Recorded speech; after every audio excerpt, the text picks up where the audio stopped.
The Inspector General report was dropped yesterday, and it has many conservatives, especially me, very fired up over what looks like a cover-up.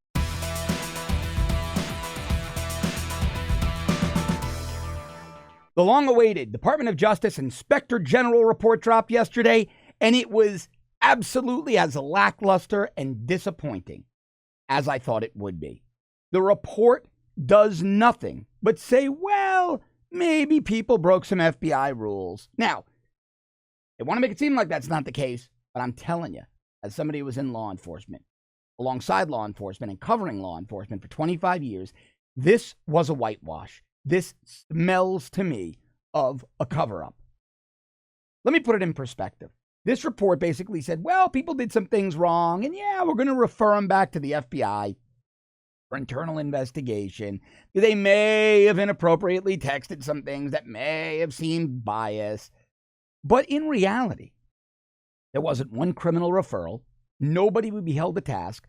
And they didn't even have the decency, whoever published the final report. Because remember, many conservatives, myself included, were concerned this report was held back for a while after Inspector General Horowitz completed his investigation. Now, he's an Obama appointee and an old friend of James Comey.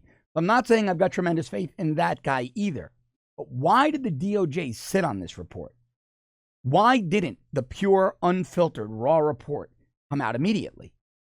That begs many questions. Now, we're going to get in a moment into Christopher Wray, the FBI director's embarrassingly weak press conference. He should be replaced this morning.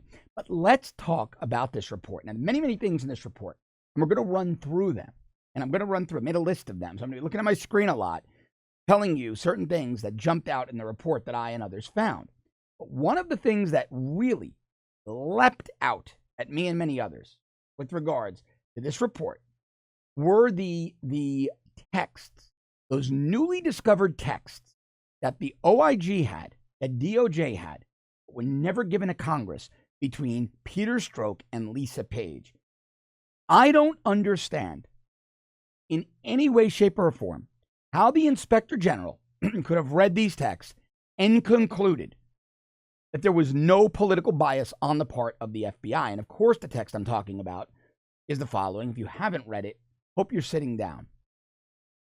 Lisa Page, the FBI lawyer, texted Peter Strzok, one of Mueller's senior investigators, a senior counterterrorism agent at the FBI, the agent who interviewed Michael Flynn, General Flynn, and I believe framed him.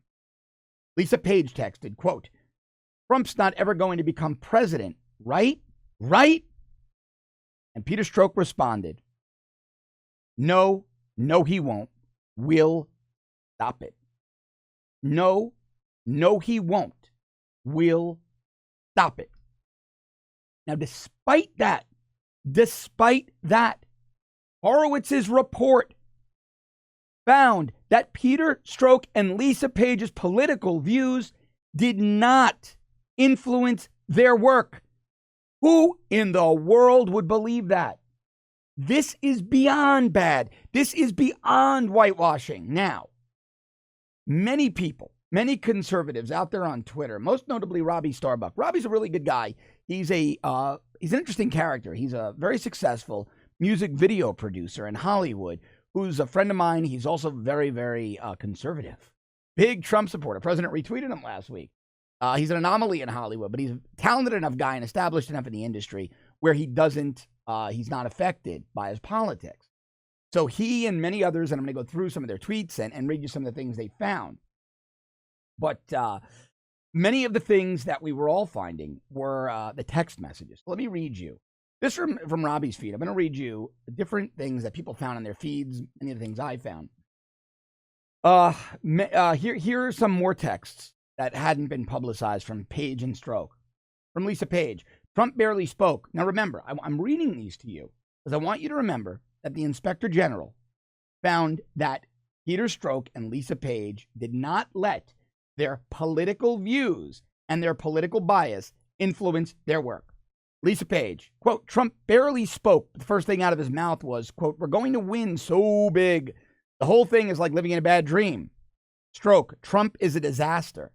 I have no idea how destabilizing his presidency would be. Strzok, Just went to a Southern Virginia Walmart. I could smell the Trump support.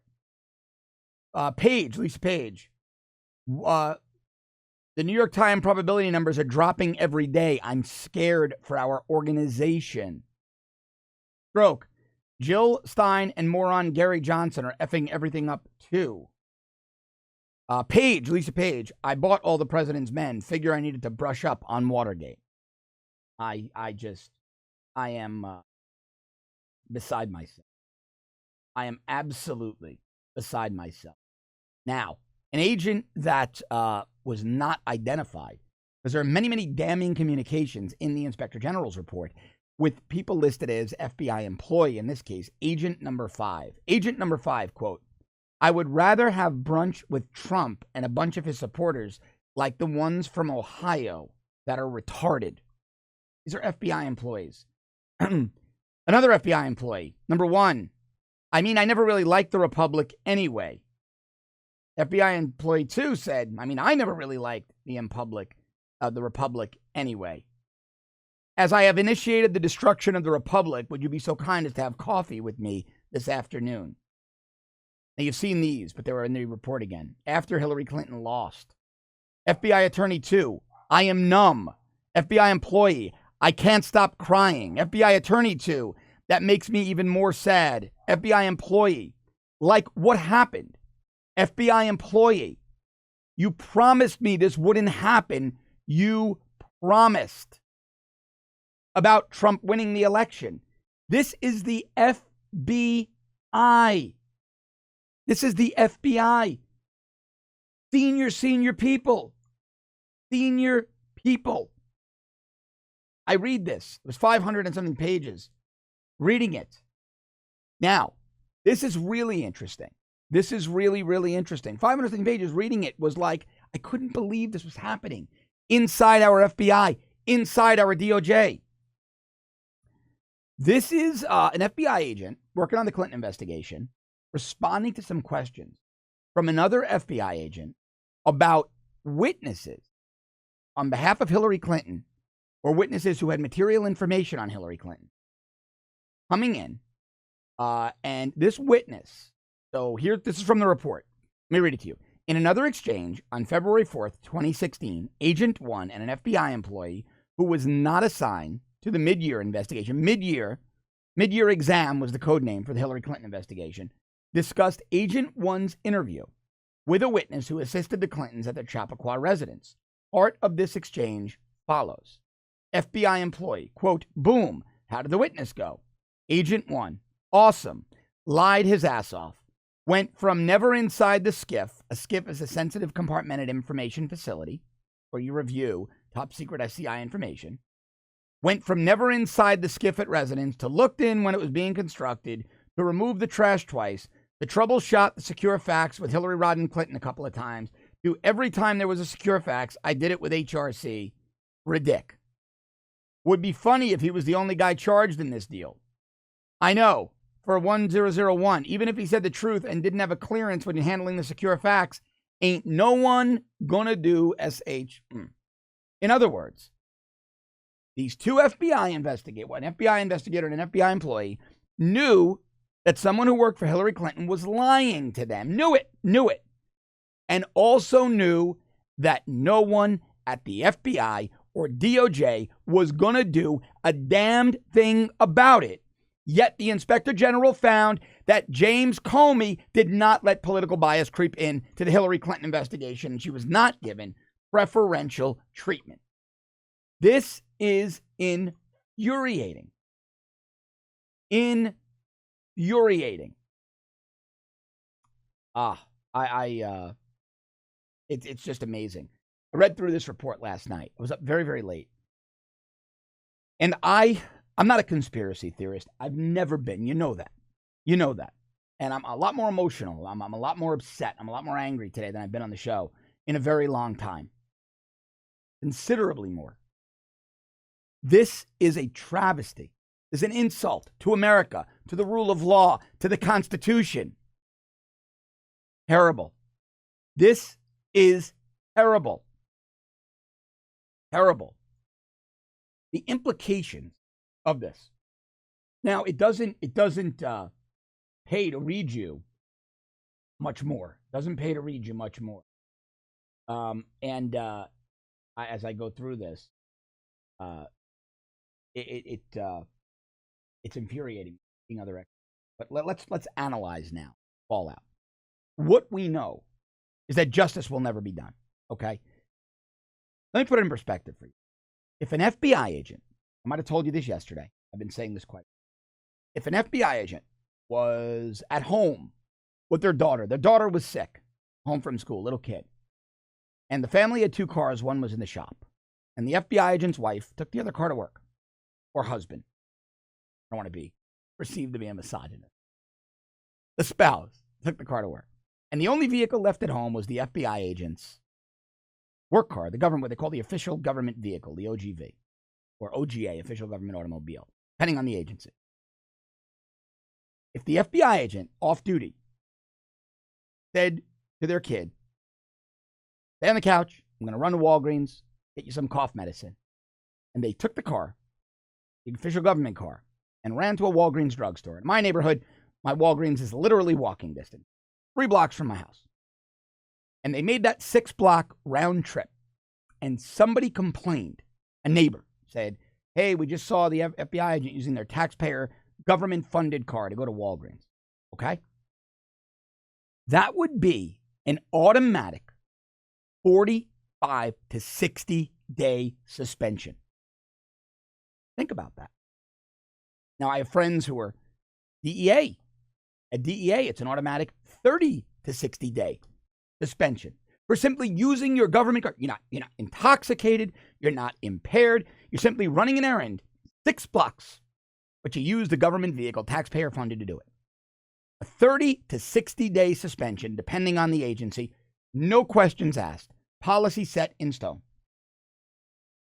Yet, senior FBI officials weaponized their offices. Senior DOJ officials weaponized their offices to rig the presidential election on behalf of Hillary Clinton. And the Inspector General's office says, might be something, might be nothing. Let's kick it back to FBI to investigate internally. Now, let me explain this to you, because they're relying on the fact that the general public doesn't understand the intricacies. But I do. In the report, they refer 5 FBI employees, Stroke, Lisa Page, and others, for investigation. And many people who are trying, they still believe in those conspiracy theory 5D chess, and Jeff Sessions is the silent assassin behind the scenes, and he's got a team of prosecutors. See, they referred 5 for investigation. You don't know what you're talking about, Cardillo. No, you don't know what you're talking about. It means nothing. Investigation sounds scary, right? Well, retail store security guards conduct investigations on shoplifters. It means they grab somebody that thought shoplifted, they look at the videotape, they say, yeah, that's them. That's an investigation. Okay. This investigation is going back to FBI OPR, the Office of Professional Responsibility. Understand something. It's being kicked down, not escalated. Okay? Being de-escalated. OPR looks at everything. Everything, the most minor thing. OPR looks at the use of the car. OPR looks at an FBI agent accused of discourtesy when conducting an investigation. The FBI came to my business, your agent was rude. They didn't identify themselves properly. The most minor things. If FBI gets a complaint, or DEA or ATF or any agency, about anything as innocuous as your agent was rude to your agent is corrupt and dealing drugs, OPR gets it first. If it's deemed to be more egregious, criminal, it goes to OIG, the Department of Justice, OIG, as long as the agency falls under DOJ. Other agencies have their own OIGs. If it was the Secret Service, it would go to Homeland Security's OIG. But it would go to OIG of the respective parent agency. FBI, obviously, is under DOJ. What OIG is saying is that these things are not serious enough for us anymore. We're going to kick them back to OPR. These are internal administrative issues. They're not big issues that require Inspector General involvement. The reason I'm so fired up is that I worked inside. I know how it works. This is a whitewash. Last week I said to you, I think it's going to be a dud. A few days ago I said, I think it's going to be a dud. It's going to justify a few firings and no one's going to get prosecuted. This is one. Look, I love making predictions, giving you analysis that turns out to be right. It's why you watch me, okay? That's what my job is, to do my homework, to tap my experience, to be right. This is one that I am sickened that I was right about. But I was. It justified Comey's firing, maybe. I mean, Comey could have been fired for any reason. The president's in the clear.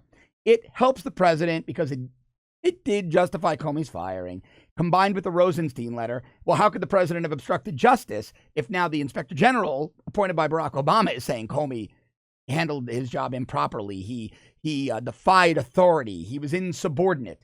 Those are all fireable offenses. So Mueller's assertion that Comey was fired and it was obstruction of justice just got tossed on its head. So that's a win for the president, but it's about the only win for the president. America lost. The rule of law lost. The United States Constitution lost. Lost. They all lost today. Yesterday. This is disgraceful. This is absolutely disgraceful. The president of the United States needs to immediately, without delay, immediately fire Jeff Sessions, fire Rod Rosenstein, and fire Robert Mueller. Now, I know the likelihood of that is slim. And fire Christopher Wray, the FBI director. His press conference was abysmal. He basically said, I don't care what you think of the FBI. I don't see any problems here. Yep, we're going to do some ethical training. And by the way, we only accept 5% of our honors interns. It was a babbling mess of weakness, his press conference. Christopher Wray and James Comey are prime examples of why you should not have Department of Justice lawyers who never carried a gun, never kicked a door, and never tackled the bad guy running the FBI. Contrast them with Tom Homan, who runs ICE, a hard-charging cop. A guy like Tom Homan would have the FBI in shape in a week. President needs to fire Wray. He needs to fire Sessions, Rosenstein, and Mueller immediately. DOJ and FBI need a house cleaning and gallons, thousands of gallons of bleach poured on them to sanitize the place. And then, maybe just then, they'll restore their credibility. But what immediately needs to be done, I mean in the next 10 minutes, is the president of the United States needs to appoint a second special counsel, which he can constitutionally do. He doesn't need the AG to do it. He needs to appoint a second special counsel so that justice can be done.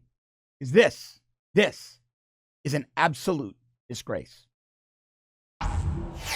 This is about the most important content I've ever brought to you because it shows how corrupt our government really is. Help me do this every day by subscribing to our premium service at www.therebel.media/shows. Go to the App Store, download the Rebel app. As always, thanks so much for watching. You have a great weekend. I'll see you on Monday.